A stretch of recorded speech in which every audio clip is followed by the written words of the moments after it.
మోకాళ్ళ నొప్పులు, disc problems లాంటి అన్ని సమస్యలకు సంప్రదించండి Homeocare international world class homeopathy 9001175550.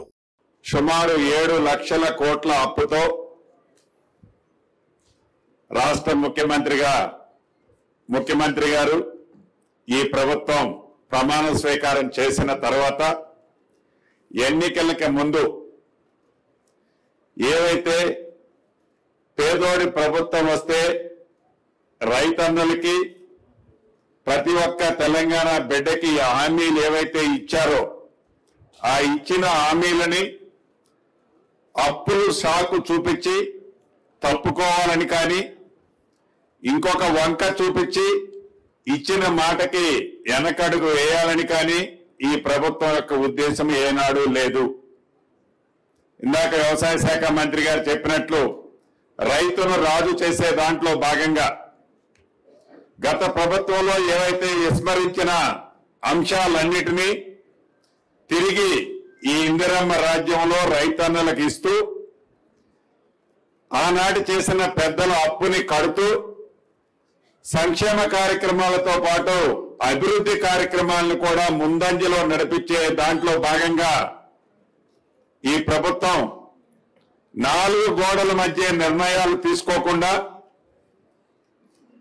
పేదోళ్ళు ఈ రాష్ట్ర ప్రజలు ఏదైతే వివిధ రూపాల్లో కడుతున్న ప్రతి రూపాయిని ఉపయోగపడే విధమైన నిర్ణయాలు తీసుకునే దాంట్లో కేబినెట్ మంత్రులుగానో ముఖ్యమంత్రులుగానో ఎమ్మెల్యేలుగానో ఎమ్మెల్సీలుగానో మేమే పాలు పంచుకోకుండా మీ అందరి ఆలోచనలకు అనుగుణంగా ప్రతి నిర్ణయాన్ని తీసుకునే దాంట్లో భాగమే ఇది 4వ మీటింగు.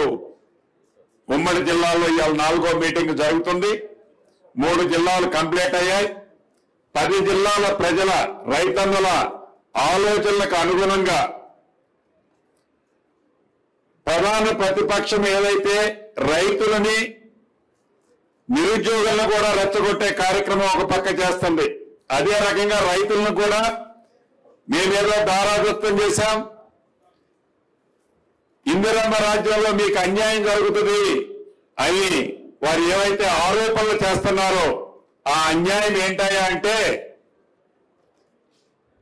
ఆనాడు ప్రభుత్వ భూసేకరణలో భాగంగా ప్రాజెక్టుల కోసం, రోడ్ల కోసం, మౌలిక వసతుల కోసం ఏవైతే రైతన్నలు భూములను సేకరించిన భూములకి, కొండలకి, గుట్టలకి, చెరువులకి ఇచ్చిన భూమికి 2-3 పాస్బుక్లు ఇస్తూ ఫామ్ హౌజులతో సహా ఆనాడు ఇచ్చిన రైతు బంధువుని అలా చేయాలా లేదు నిజంగా పేదోళ్ళకి చేస్తే మంచి జరుగుతుందా అని రైతుల్లో చర్చకపోతే ఆ చర్చని వక్ర మార్గంలో తీసుకెళ్లి లబ్ధి పొందాలని కొన్ని రాజకీయ పార్టీలు చూస్తున్న సంగతి మీ అందరికీ తెలియంది కాదు.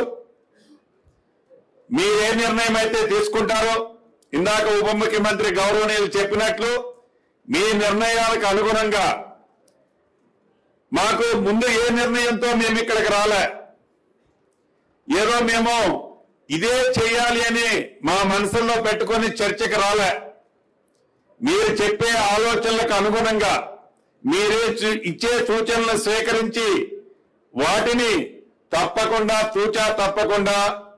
వాటిని పాటించాలన్నదే ఈ ప్రభుత్వం యొక్క లక్ష్యం.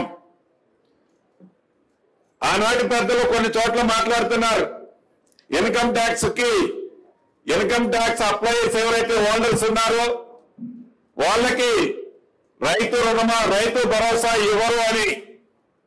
రైతులు ఎవరైతే ఉన్నారో వారు లోన్లు తీసుకోవడం కోసమో, వాళ్ళ పిల్లల్ని విదేశాల్లో పంపించడం కోసమో, ఇతరత్ర కొన్ని కారణాల చేత ఎవరైతే పాన్ కార్డు ఉన్న రైతులు, పాన్ కార్డు అంటే ఇన్కమ్ ట్యాక్స్ కి సంబంధించిన కార్డు ఉన్న రైతులు, వ్యవసాయం మీద ఎవరైతే ఇన్కమ్ వస్తుందో ఆ ఇన్కానికి ఇన్కమ్ ట్యాక్స్ ఎవరు ఏ రైతన్నా కట్టడం. అటువంటి కార్డు ఉన్న వాళ్ళకు కూడా ఈ ప్రభుత్వం వంక చూపి రైతు భరోసాని ఇవ్వకుండా చూస్తున్నది అని ఒక ఆరోపణ చేస్తుంది ఆనాటి ముఖ్య నాయకులు. కానీ ఈ ప్రభుత్వానికి అటువంటి ఆలోచన లేదు. అసలు రైతన్న ఒక్క రూపాయి కూడా ఇన్కమ్ మీద వచ్చిన రైతు పంట మీద వచ్చిన దాన్ని ఇన్కమ్ చూపిస్తే ఒక్క రూపాయి కూడా ట్యాక్స్ కట్టాల్సిన అవసరం లేదు. అటువంటి వాళ్ళకి రైతు భరోసా ఈ ప్రభుత్వం ఇచ్చే దాంట్లో ఒక్క అడుగు కూడా వెనక్కి వేయదు.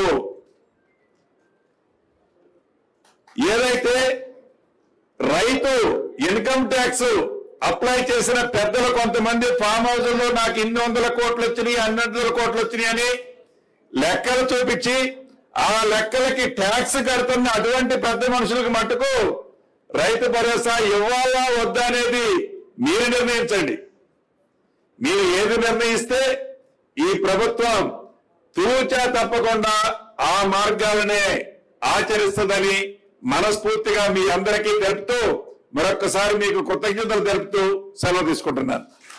మరిన్ని వీడియోస్ కోసం ఛానల్ ని సబ్స్క్రైబ్ చేయండి. లేటెస్ట్ అప్డేట్స్ కోసం వాట్సాప్ ఛానల్ ని ఫాలో చేయండి. అండ్ లింక్ డిస్క్రిప్షన్ లో ఉంది.